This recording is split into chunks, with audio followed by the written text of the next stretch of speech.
So Moon Knight's been and gone, and I want to talk about this show. As always, I'm Al, this is the Geek review. I'm going to be talking about all of the first season of Moon Knight. So if you haven't seen it yet, go and check it out, and this will contain spoilers. So I was really looking forward to this show, and going into it, I didn't really know anything about Moon Knight at all.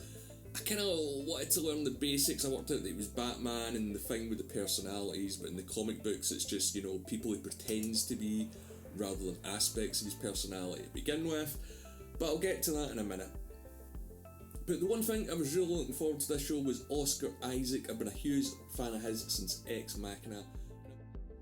And I've always loved Ethan Hawke in, well, everything from Dead Poet Society, Gattaca, The Purge, even that Daywalkers one that he'd done a few years ago, the Dodgy Vampire one, that was kind of underrated, I thought.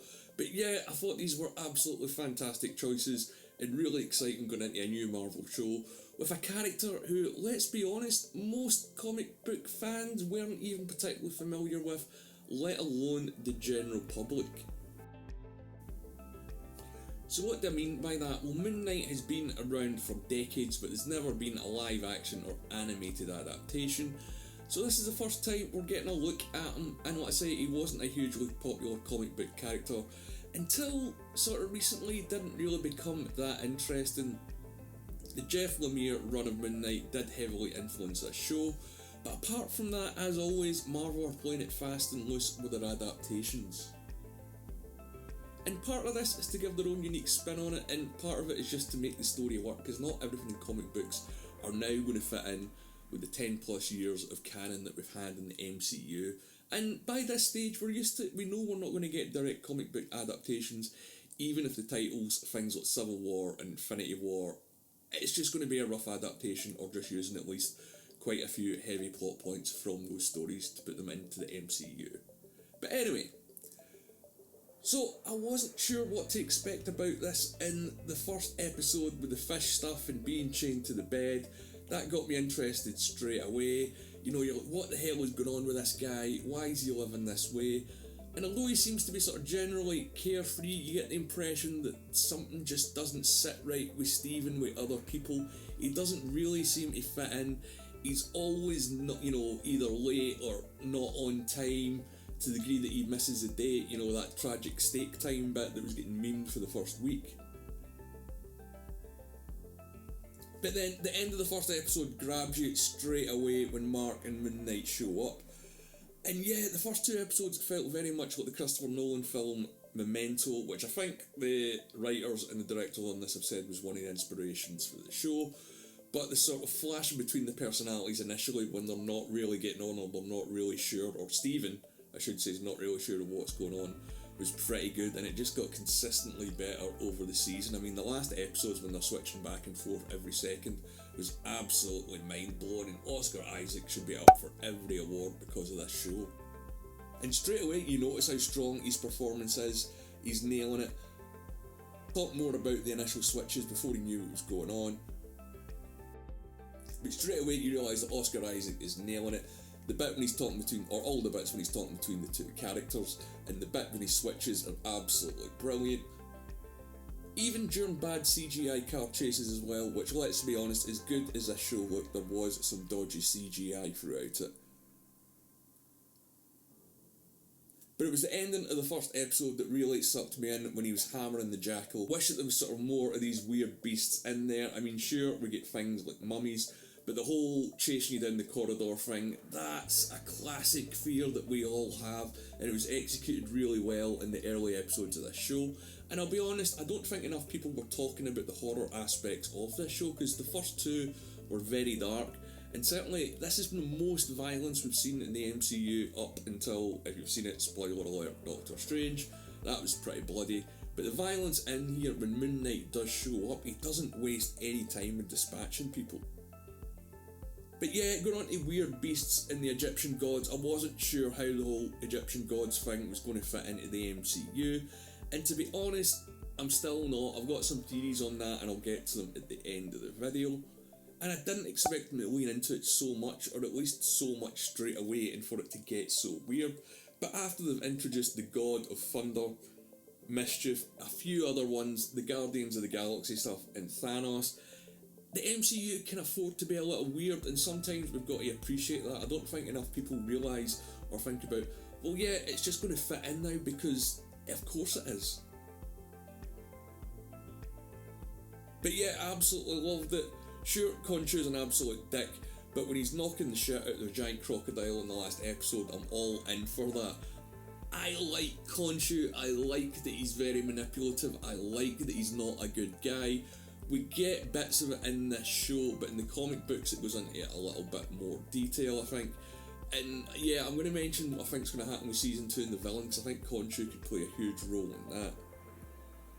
And the whole tomb raiding stuff was brilliant as well. It was very Indiana Jones and the 1999 Mummy, because, you know, there was mummies in it.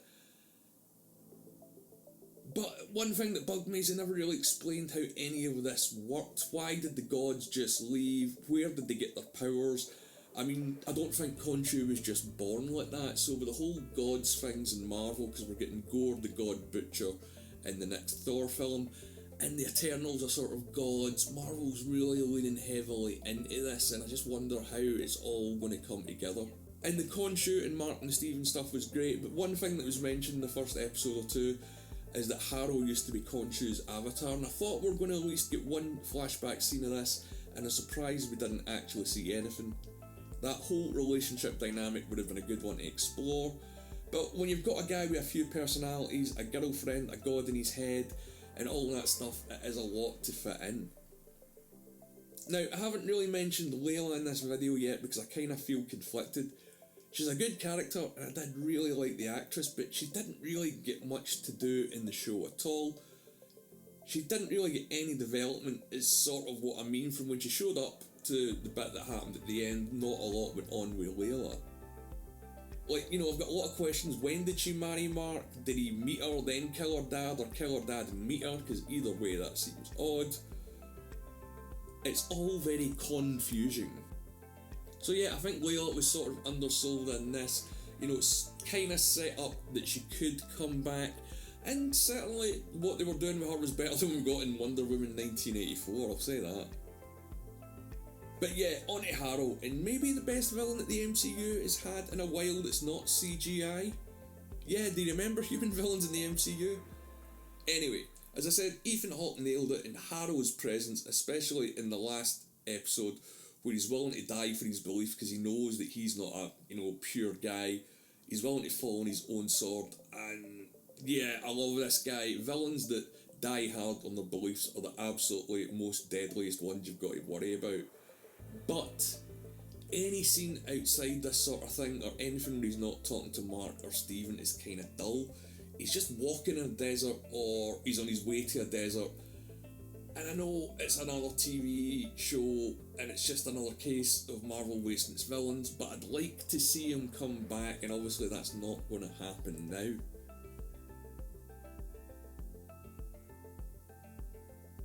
Because all the stuff in the asylum, even up to the very last scene with the bloody shoes on the ground, it kept you guessing, and Harrow always kept you guessing. He wasn't a violent man, he was just someone that had, let's say, these completely strong beliefs and was like, fuck you, I'm not going to bend for anyone, and if it's going to cost me everything, that's fine. But overall, while I've got to be pretty positive about this, there was a few plot holes to me, and you know, stuff like, where did Harrow get these guys? Like, this seems like a threat the government would know about, right? They would want to stop these guys, like SHIELD or SWORD or whatever it is now. There has to be something, or even the FBI are going to be keeping an eye on things like this. Also, why didn't any of the Avengers show up at the end when an entire city's souls are getting sucked by a giant crocodile? That seemed like a kind of world-changing event that was a bit of a big deal. And yeah, I've got a theory on that, so keep watching at the end of the video, as I say. Also, like and subscribe. But what's next for this? Although there's no news on Season 2, it doesn't mean we're going to see the last of these guys, because I don't think you get Oscar Isaac for a one-off 6-part show. He's going to be back.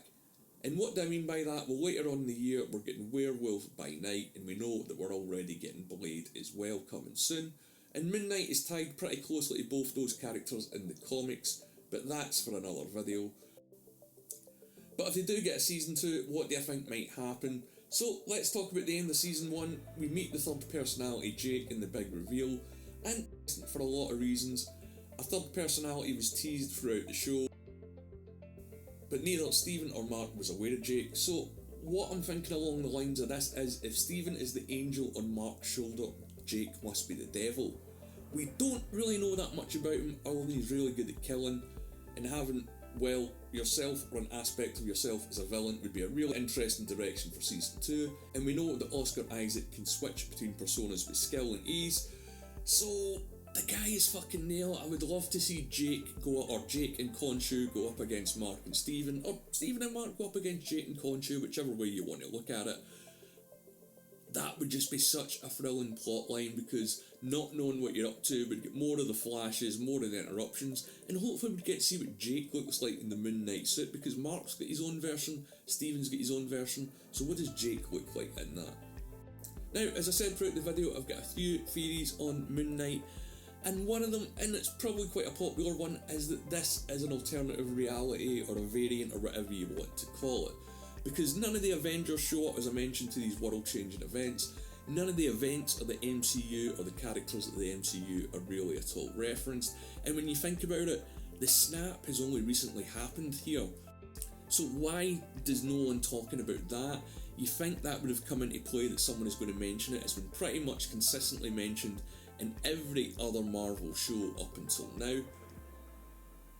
And again, it just makes sense if none of these characters are going to show up. So if we are going to get Moon Knight and Oscar Isaac's back, it could be in a sort of multiverse, Secret Wars kind of crossover. But either way, I'm very excited to see what they're going to do next with the character. What did you think of Moon Knight Season 1? Let me know what you think in the comments below, or you can follow me on Twitter at The Geeks Reviews. My name's Al, thanks for watching.